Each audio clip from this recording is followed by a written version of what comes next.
It's given a start to some big names in Australian show business. But now the curtain has fallen on some of Canberra Youth Theatre's professional programs. I was just very sad by that news because it was such an integral space for me growing up, and it really did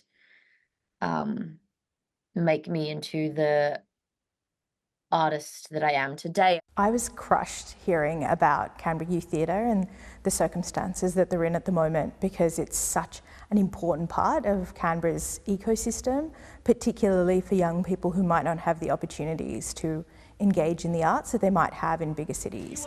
The theatre's now having to get creative with its finances. The way that we've been operating for a while is just becoming too unsustainable with the limited funding and resources that we have. It means next year, workshops and professional pathway programs will be reduced. No productions will be staged, and around a dozen freelance creatives will be out of a job.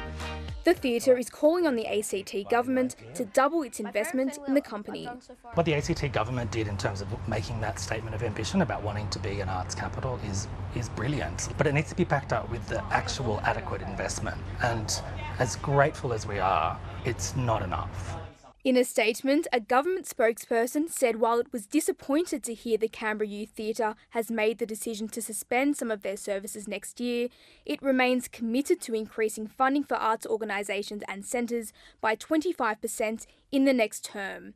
But for aspiring actors like James Watson, that funding is vital. Well, really, I just think it supports young Shakespeare lovers so well. I think the confidence is a massive thing, like a real intrinsic sort of sense of worth almost, that his words and these creative thoughts and stories that he gets stuck in his head actually have somewhere to go now.